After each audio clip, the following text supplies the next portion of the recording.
नमस्कार मु मोनालिसा स्वागत करुछि आपण माननकु आम कृषिर आउ एक सुंदर अध्याय को।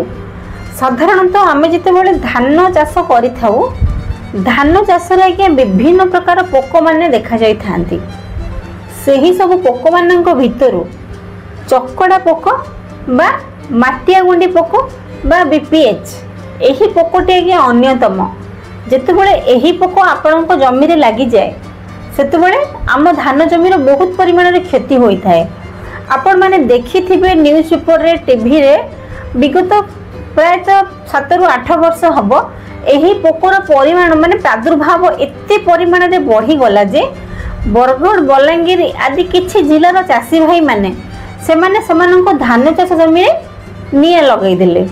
निया लगैबा फल रे आमे कोन एही पोक माननकु नियंत्रण करि परिबा एहा पूरा पूरी भूल। जदि आमे आम चाष जमी रे निया लगाई दबा हुई तो किछि परिमाण रे एही पोक गुड़िक पोड़ी होई मरि जिवे, किंतु जो पोक माने आम जमी रु उड़ीकी अन्य एक कियारी को पळेबे सेही पोक माने पुणी सही कियारी रे निजर वंश विस्तार कर देबे। एमिति करिबा द्वारा आमे कोन आमे सब धान फसल रे निया लगै परिबा कि एहा संभव नुहे, उल्टी आमर ही क्षति हबो। तेणु करी आज भिडियो रे आमे आलोचना करिबा किछि नूतन पीढ़ीर कीटनाशक उपरे जो कीटनाशक प्रयोग करने फल एही चकड़ा पोक मानक आमे नियंत्रण करि परिबा किंबा समूले विनाश करि परिबा। तेबे चलंतु डर न करी कथा हबा। जदि आपण माने आम कृषि यूट्यूब चैनल रे नुआ किंबा आम कृषिर एही वीडियोटी आपण मानक पाखरे प्रथम थर पहुंचीची दया करी आम कृषि यूट्यूब चैनल को सब्सक्राइब करिवे, बेल आइकन को प्रेस करिवे, जहा द्वारा आम कृषिर जो प्रथम कृषि भित्तिक वीडियो आज्ञा तैयारी करा जिवो बा बना हबो सेही प्रथम वीडियोर नोटिफिकेशन आगे प्रथमे आपण ही पाइबे। तेणु करी आम कृषि यूट्यूब चैनल को सब्सक्राइब करंतु। तेबे चलंतु देरी न करी आमे कथा हबा किछि नूतन पीढ़ीर कीटनाशक उपरे जहा चकड़ा पोक माननकु संपूर्ण भाव रे नियंत्रण करिबारे सहायक हेबो। साधारणतः आपण माने देखिथिबे धान फसल रे जेतेबेले आपण माननकर अन्य किछि पोक लागिथिबो अंततः सेही धान जमीरु आपण धान किछि अमल करि परिबे बा धान किछि पाई परिबे। किंतु जदि सेही जमी रे आज्ञा आपणकर चकड़ा पोक बा माटिया गुंडी पोक लागि जाय आपण धान तो दूरर कथा सेही जमी रे आपण नडा मध्य पाई परिबे नाही। तेणु करी हमकु एही चकड़ा पोक को तुरंत नियंत्रण करिया पई पड़िबो। जदि आमे देखिले आम धान जमी रे एही चकड़ा पोक लागिछि तो सेथि प्रति हमकु तुरंत पदक्षेप ग्रहण करने पड़ो और नियंत्रण करने पड़ो। जदि आम सठिक भाव में चकड़ा पोक को नियंत्रण करिपरिबा निश्चित भाव में आम अधिक धान अमल करिपरिबा।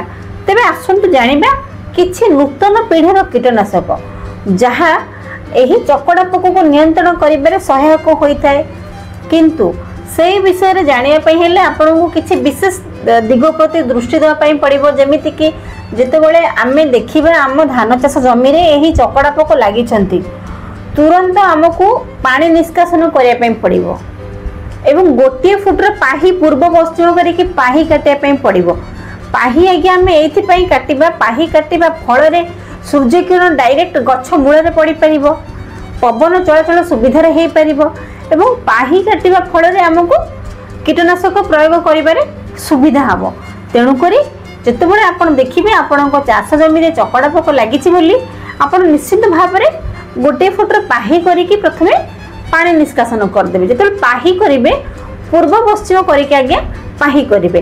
तेबे चलंतु जानिबा कोन से कीटनाशक सब रहिछि जहा द्वारा आमे एही चकड़ा पोक माननकु नियंत्रण करि परिबा। प्रथम कीटनाशकटी होउछि आज्ञा आपणकर डाइनोटोफिरन 20% एसजी। एहा मार्केट रे आपण ओसिन नाम रे पाइबे।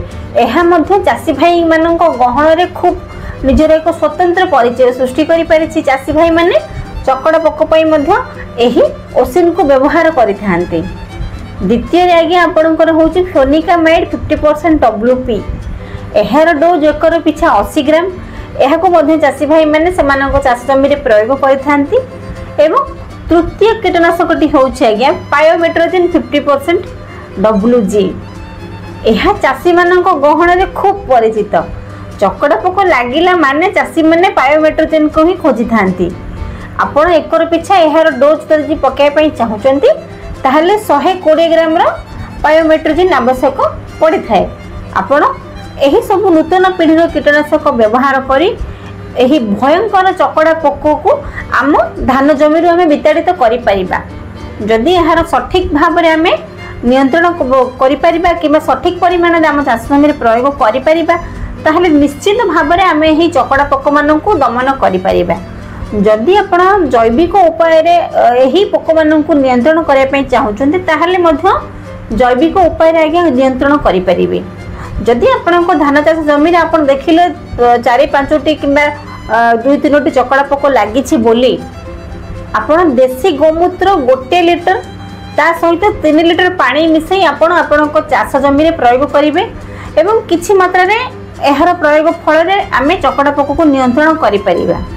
जदि आम जैविक उपाय नियंत्रण करने चाहूचे यह बहुत भल कम कर आज्ञा यही चकड़ा पोक किंतु आमको पाही काटापी पड़ो जमी पानी निष्कासन करने पड़ो तापर जदि आम कीटनाशक प्रयोग करवा ताहले गछ सठिक भाव में यही कीटनाशक को आब्जर्व कर चकड़ा पोक मान नियंत्रण कर।